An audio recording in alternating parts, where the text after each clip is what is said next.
Assalamualaikum warahmatullahi wabarakatuh. Kita bertemu di pertemuan kedua mata kuliah metode perancangan program. Bersama saya Nisa Almira Mayanti. Nah, di pertemuan kali ini Generasi Mandiri kita akan membahas tentang apa itu algoritma dan pemrograman.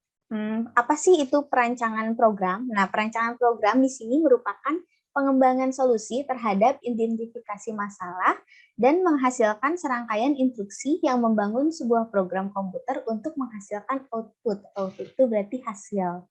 Nah, sebuah program harus dirancang secara sistematis dan benar sebelum memulainya coding. Nah, perancangan program dihasilkan dalam pengembangan algoritma. Nah, ini adalah peranan algoritma dalam program. Nah, program komputer itu apa sih? Nah, kalau program komputer adalah perwujudan atau implementasi dari algoritma yang ditulis dalam bahasa pemrograman. Lalu di sini kita lihat bagiannya yang pertama ada algoritma, lalu translasi ke bahasa pemrograman, lalu kita kompilasi ke komputer. Nah, interpretasi oleh CPU untuk menjalankan operasi pada mesin komputer sesuai dengan bahasa pemrograman. Nah, tadi kan kita bahas tentang pemrograman, sekarang apa sih itu algoritma? Nah, algoritma ini berisi langkah-langkah yang dibutuhkan untuk menyelesaikan sebuah tugas. Nah, sebuah tugas algoritma atau sebuah algoritma itu harus yang pertama memiliki input atau masukan. Yang kedua, menghasilkan keluaran atau output atau hasil. Lalu terdefinisi jelas atau definiteness. Next-nya memiliki kondisi akhir atau finiteness, lalu memberi solusi yang diharapkan atau effectiveness. Nah, berlaku untuk setiap himpunan input sesuai dengan masalah yang diberikan atau generality. Nah, ini adalah yang dikatakan algoritma harus mempunyai 6 karakter ini. Gitu. Next. Nah, ini adalah contoh algoritma. Tadi kita tahu kalau algoritma itu cara atau tahapan untuk menyelesaikan suatu masalah. Nah, di sini masalahnya itu yaitu menghitung uang kembali. Nah, itu adalah masalah. Nah, algoritma itu caranya, cara untuk kita menghitung uang kembali tersebut. Nah, kita dilihat di sini ada program hitung kembali. Di sini ada sebuah deklarasi yang isinya long sisa, lalu uang underscore bayar, total underscore bayar, lalu ada deskripsinya yaitu baca total underscore bayar, lalu hitung sisa sama dengan uang underscore bayar kurangi total underscore bayar. Lalu cetak sisa dan kemudian N. Nah, kita lihat lagi, kalau masalah yang kita hadapi sekarang adalah menghitung uang. Nah, kita berarti harus mencari algoritma atau cara penyelesaian untuk menghitung uang kembalian tersebut. Caranya gimana? Nah, di sini ada rumusnya yaitu uang underscore bayar dikurangi total underscore bayar. Misalnya uang bayarnya itu 10.000. Dikurangi total bayar. Total yang harus kita bayarkan misalnya 9.000. Nah, 10.000 dikurangi 9.000 sama dengan sisa. Sisanya berapa? 1.000. Kayak gitu. Nah, itu adalah contoh algoritma. Next. Nah, ini adalah contoh algoritma yang tidak baik.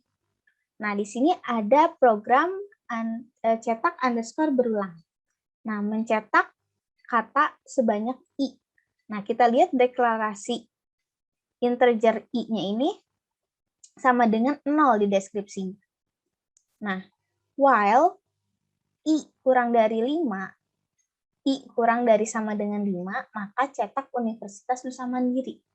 Nah, i itu tadi berapa? 0 kan? Berarti ketika 0 kurang dari sama dengan 5, maka cetak Universitas Nusa Mandiri. Nah, ini adalah salah satu contoh algoritma yang tidak baik. Nah, tadi kita udah lihat tentang algoritma, nah sekarang kita bahas tentang cara untuk menyajikan sebuah algoritma. Yang ada 2 cara. Yang pertama, pseudocode, yang kedua, flowchart. Apa itu pseudocode dan flowchart? Nah, ini adalah pseudocode. Pseudocode itu merupakan salah satu cara untuk menuliskan algoritma. Karakteristik dari pseudocode, yang pertama, statement atau perintah ditulis dalam bahasa Inggris atau Indonesia secara sederhana. jadi mudah dimengerti. Lalu yang kedua, setiap perintah ditulis dalam baris terpisah. Yang ketiga, keyword digunakan untuk menjelaskan kontrol atau struktur tertentu. Yang keempat, setiap set atau bagian instruksi memiliki awal dan akhir. Yang kelima, mengelompokkan statement. Pengelompokan statement bisa membentuk satu modul yang mempunyai nama. Nah, ini adalah 5 karakteristik yang dipunyai oleh pseudocode. Pseudocode itu apa tadi? Merupakan salah satu cara untuk menuliskan algoritma. Next, ada struktur pseudocode. Yang pertama, algoritma itu terdiri dari apa sih? Yang pertama, ada 3 bagian di sini. Yang pertama ada judul atau header. Nah, header ini mendefinisikan nama dengan menentukan apakah teks tersebut adalah program, prosedur, atau fungsi. Yang kedua adalah deklarasi. Yang tadi kita contoh yang pertama itu menghitung uang kembalian kan? Ada header, deklarasi, dan deskripsi. Nah, deklarasi ini adalah merupakan mendefinisikan nama variabel, nama konstanta, nama prosedur, nama fungsi yang akan digunakan dalam algoritma. Lalu ada deskripsi. Deskripsi ini mendefinisikan langkah-langkah penyelesaian masalah mulai dari input, proses, dan output. Nah, pada setiap bagian tersebut, apabila akan dituliskan komentar mengenai setiap bagian tersebut, dituliskan di antaranya tanda kurung kurawal. Nah, contohnya seperti ini. Nah, ini adalah contoh dari pseudocode. Nah, contohnya itu program menghitung luas lingkaran. Nah, tadi algoritma itu adalah cara untuk menyelesaikan suatu masalah.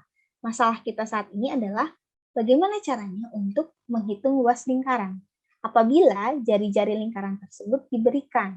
Nah, ini contohnya. Kita deklarasikan dulu. Inisialisasi konstanta pi sama dengan 3.14. Inisialisasi R, luas underscore lingkaran. Nah, deskripsi sekarang. Baca data R, lalu luas underscore lingkaran sama dengan pi dikali R dikali R. Lalu cetak luas lingkaran. Nah, ini adalah contoh pseudocode atau contoh cara penulisan algoritma. Next, ada flowchart. Nah, flowchart ini apa sih? Nanti kalian untuk di semester berikutnya ini pasti banyak dipakai, apalagi kalau misalnya untuk merancang suatu program, kita banyak sekali menemukan atau bertemu dengan flowchart ini. Nah, flowchart ini apa? Flowchart ini adalah suatu alat yang menunjukkan langkah-langkah yang harus dilaksanakan dalam menyelesaikan suatu permasalahan untuk komputasi dengan cara mengekspresikan ke dalam serangkaian simbol-simbol grafis. Jadi nanti banyak simbol-simbol yang melambangkan suatu proses tertentu. Nah, ini contohnya. Yang pertama ada mulai. Mulai itu selalu mulai atau selesai itu selalu disimbolkan dengan tanda seperti ini. Lalu ada inisialisasi konstanta pi dan inisialisasi variabel R dan luas underscore lingkaran. Lalu kita baca R, lalu luas underscore lingkaran sama dengan pi kali R, lalu cetak luas underscore lingkaran, lalu selesai. Nah, ini adalah contoh flowchart. Setiap bentuk dari flowchart ini ada artinya. Nanti kita pelajari.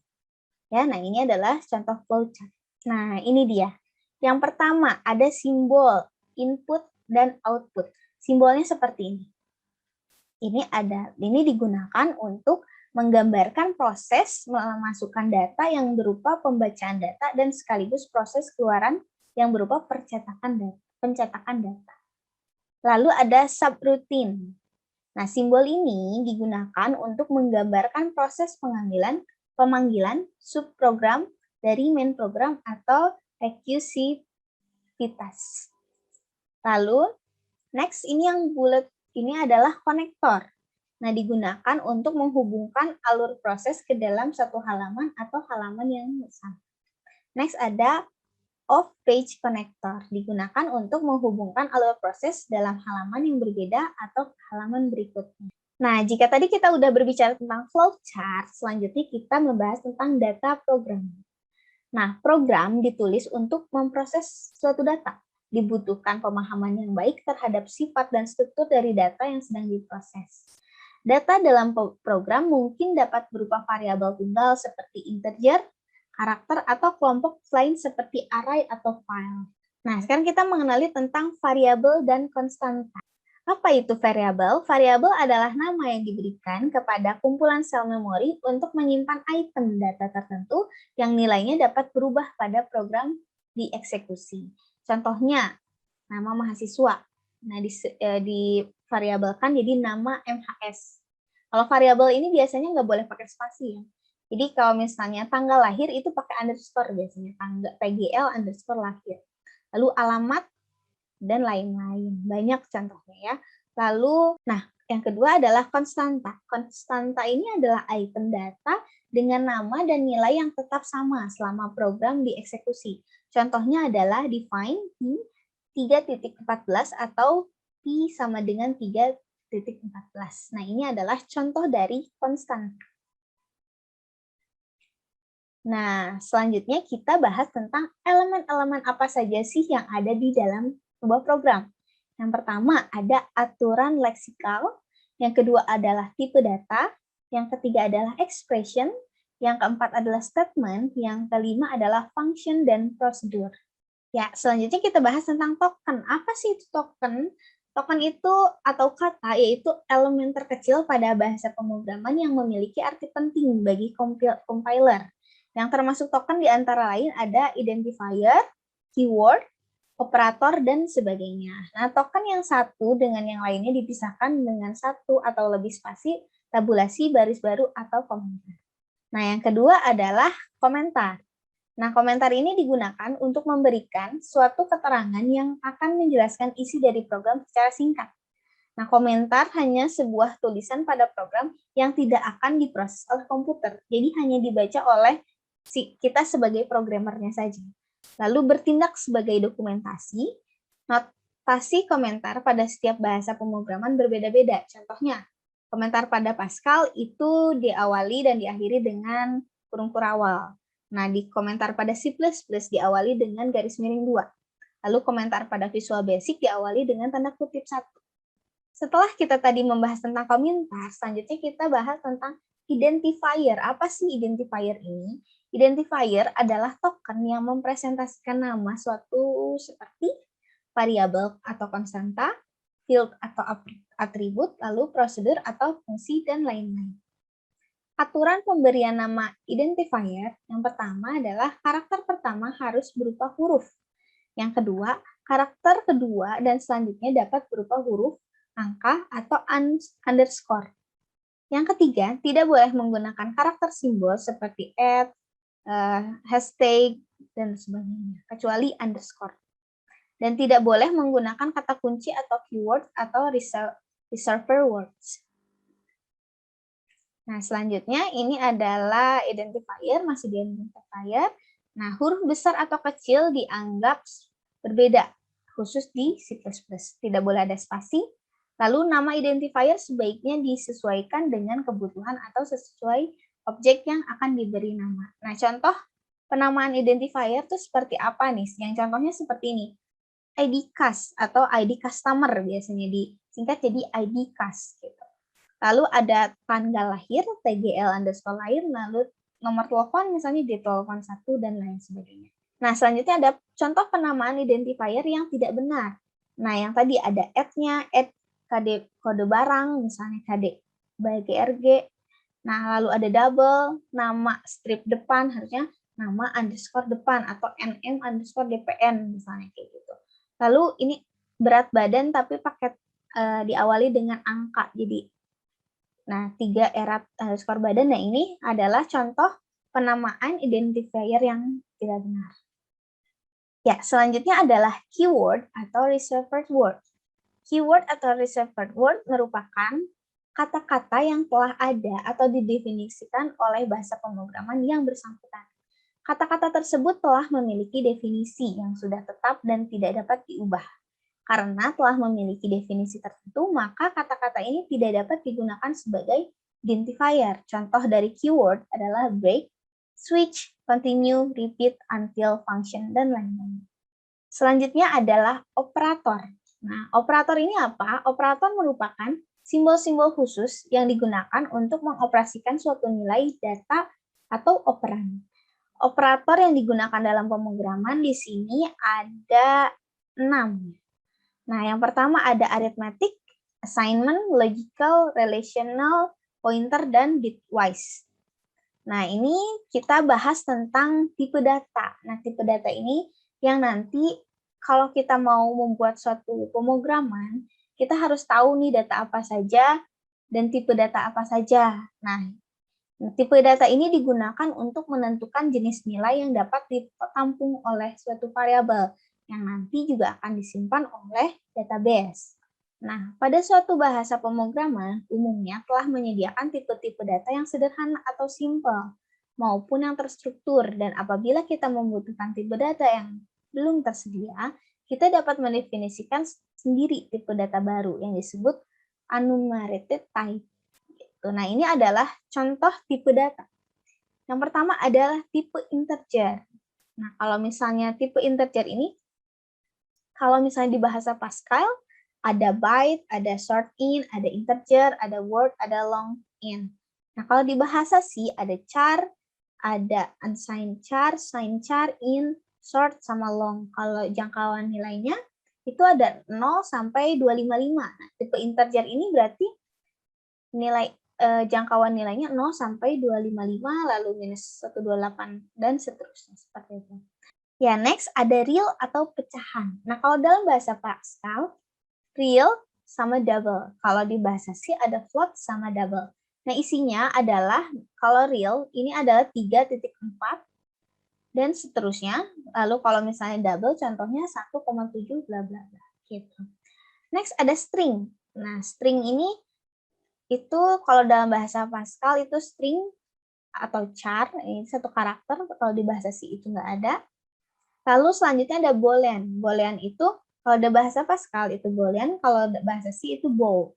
Tipe data juga ada tipe data yang terstruktur. Nah, terstruktur ini apa? Yaitu tipe data yang dapat menampung lebih dari satu nilai. Yang pertama adalah array. Array ini adalah tipe data berindeks yang terdiri dari satu atau lebih elemen atau komponen yang memiliki tipe data yang sama. Yang kedua adalah record. Adalah tipe data yang digunakan untuk mempresentasikan kumpulan atau set elemen komponen yang memiliki satu jenis atau lebih tipe data. Tiap elemen disebut juga field atau property atau atribut. Selanjutnya adalah expression. Nah, expression ini ada apa sih? Expression ini adalah ekspresi, yaitu suatu pernyataan yang menghasilkan suatu nilai. Expression tersusun dari operator dan operan yang digunakan untuk menghitung atau memberi suatu nilai, suatu variabel atau identifier. Expression yang paling sederhana yaitu nama variabel. Expression yang lebih kompleks akan melibatkan operator-operator maupun pemanggilan function atau prosedur. Berikut adalah contoh-contoh expression. Yang pertama ada A. A hanya berupa nama atau variabel. Ada 10. 10 merupakan suatu nilai. Ada A plus 3 dikali 2 merupakan expression menggunakan operator. Lalu ada calculate. A, B itu melakukan pemanggilan function bernama calculate. Next ada statement. Statement ini merupakan bagian program yang berisi perintah yang akan dieksekusi atau dijalankan. Karena itu, statement-statement ini menentukan bagaimana jalannya program dan bagaimana suatu nilai variabel dimanipulasi atau berubah. Statement dapat dikelompokkan menjadi dua, antara lainnya yaitu satu, simple statement, yang kedua adalah compound statement. Nah, ini adalah apa itu simple statement? Simple statement yang digolongkan ke dalam simple statement atau sederhana yaitu statement yang tidak berisi statement lainnya. Sebagai berikut, kita lihat simple statement di sini ada assignment statement, yaitu statement yang digunakan untuk memberikan nilai ke satu variabel. Contohnya A sama dengan 10. Atau B sama dengan A dikali 2. Atau C sama dengan C dikali B. Nah, ini adalah assignment statement. Selanjutnya ada statement untuk pemanggilan function atau prosedur, yaitu statement yang memanggil function atau prosedur yang telah didefinisikan dalam program. Contohnya, calculate A, B, atau cetak A sama B. Nah, ini adalah statement untuk pemanggilan function. Berarti kalau di sini kita cetak variabel A dan variabel B, misalnya seperti itu. Next, simple statement selanjutnya yaitu jump statement, yaitu statement yang digunakan untuk melompati statement-statement lain. Contohnya, untuk melompat ke statement tertentu, kita pakai go to. Lalu keluar dari iterative statement, kita pakai break. Nah, ini adalah contoh simple statement. Nah, next-nya ini yang kedua, compound statement. Nah, ini compound statement ini merupakan sekumpulan statement yang terdiri dari statement-statement lain, termasuk juga selection statement dan interaction. Selection statement digunakan untuk melakukan pemilihan sekumpulan statement compound statement. Contohnya, if, then, lalu perintah case. Selanjutnya, contoh dari compound statement itu adalah iteration statement. Nah, digunakan untuk melakukan perulangan sekumpulan statement atau compound statement. Contohnya, do, while, repeat, until, for, and for, dan sebagainya. Selanjutnya, function dan prosedur. Nah, prosedur dan function ini apa sih? Nah, disebut juga sebagai subroutine. Merupakan blok statement yang dapat dipanggil dari lokasi yang berbeda di dalam program. Yang membedakan antara function dan prosedur yaitu suatu function jika dijalankan atau dipanggil akan mengembalikan suatu nilai. Nah, ketika prosedur atau function dipanggil, kita dapat melewatkan satu nilai ke dalam function atau prosedur tersebut. Nilai yang dilewati disebut juga argumen atau parameter. Ya, kita masuk nih ke tugas pertama di pertemuan kedua ini. Tugasnya adalah buatlah pseudocode dan flowchart untuk menghasilkan 1 liter air dengan menggunakan tabung dengan ukuran 3 liter dan 5 liter. Tadi kita bahas pseudocode itu apa, flowchart itu apa, lalu bagaimana caranya. Nah, kita coba buat. Nah, catatannya yaitu tugas dibuat pada kertas portofolio bergaris dengan menggunakan ballpoint. Lalu tugas dikumpulkan pada saat pertemuan ketiga, berarti minggu depan. Nah, bagi mahasiswa yang tidak mengumpulkan tugas, maka tidak mendapatkan nilai tugas 1 dan tidak ada sistem susulan. Jadi kita udah bahas nih tadi, kalau pseudocode itu apa, flowchart itu apa. Tadi ada yang simbol-simbolnya tuh flowchart. Nah, nanti kita cari tuh bagaimana sih. Nah, ini kan kita harus nyari nih. Bagaimana, masalahnya adalah menghasilkan 1 liter air menggunakan tabung dengan ukuran 3 liter dan 5 liter. Nah, kita buat nih pseudocode dan flowchart-nya untuk masalah tersebut. Oke, cukup sekian untuk pertemuan kali ini. Jangan lupa untuk tugasnya. Mohon maaf bila ada kesalahan, dan kalau misalnya ada yang mau ditanyakan, silakan ditanyakan. Saya akhiri. Wassalamualaikum warahmatullahi wabarakatuh.